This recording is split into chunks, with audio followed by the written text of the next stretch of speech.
Bonjour et bonsoir partout à travers le monde. Je parle d'un sujet aujourd'hui, c'est qu'il y a des gens qui se sont plongés dans des projets qui ne seront jamais réalisés. Alors, vous savez que même le footballeur, quand vous jouez au football, qu'on vous lance le ballon aérien, que vous voulez jouer avec une raquette, il est plus avantageux que vous puissiez réussir à frapper et à tenir, à toucher le ballon. Si jamais vous ratez à toucher le ballon par votre saut de raquette, voyez les conséquences. Voyez les conséquences, c'est fatal. Et si l'auteur est un peu plus élevé, vous vous ferez fatablement mal. Vous allez vous faire très très très mal. Ok, il s'agit de Kabila, il s'agit de Kagame, il s'agit de Batutsi et leurs bases arrières. Les multinationaux, les Occidentaux, principalement la France, ils se sont mis d'accord pour faire un projet, celui de pouvoir mettre les Congo à tout jamais à genoux et profiter de ces ressources minéraux en tuant la population congolaise, en faisant toutes sortes de mal au Congo. Alors voilà ce qui est arrivé. Le temps qui a passé plus de 30 ans, il arrive le nouveau gestionnaire des États-Unis, la nouvelle administration avec Donald Trump.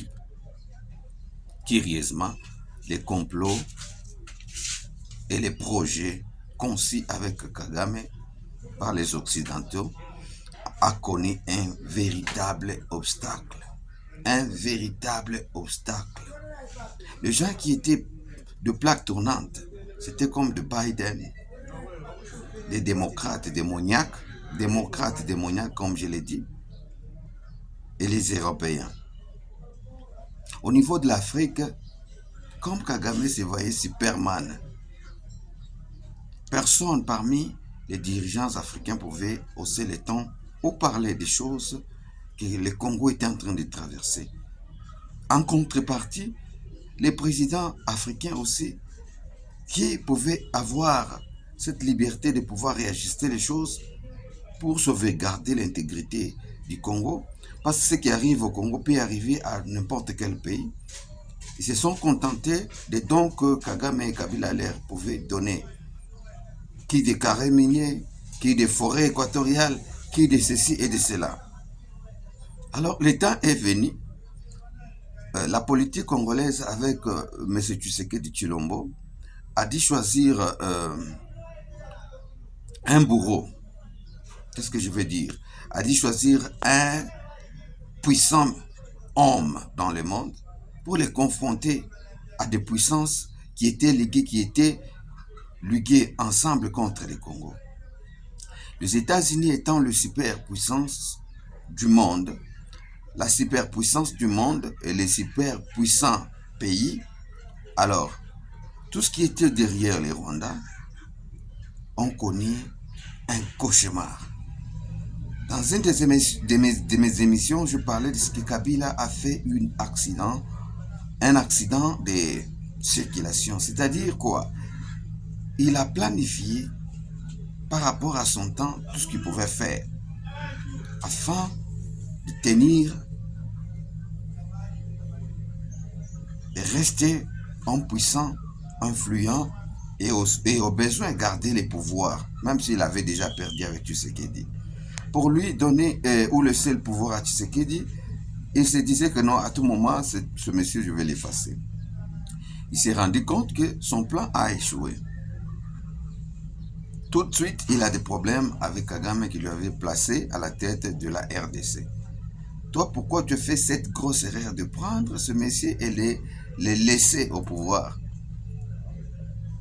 Oh non, je vais régler son problème. Pas pour longtemps, je vais régler son problème. C'était pour 6 mois, les 6 mois est passé. 12 mois est passé, 24 mois, 24 mois est passé, 36 mois, ainsi de suite, jusqu'à aujourd'hui. C'est lui qui paraît être faible, c'est lui qui est Kagame, pouvait appeler marionnette, idiot, et devenir l'homme puissant, à telle enseigne que les faibles, les marionnettes, a plongé Kagame et Kabila dans une confusion totale, dans le blâme vice-versa. C'est Kagame qui blâme Kabila, et c'est Kabila aussi qui blâme Kagame. C'est Kagame qui roule Kabila dans les histoires d'argent, la formation de militaires. Kabila se retrouve maintenant au milieu des grands problèmes, lui et Nanga, dans des sérieux problèmes.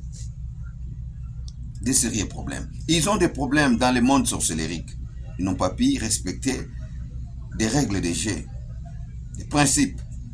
Ils se sont retrouvés aussi avec des problèmes avec leur boss qui est Kagame.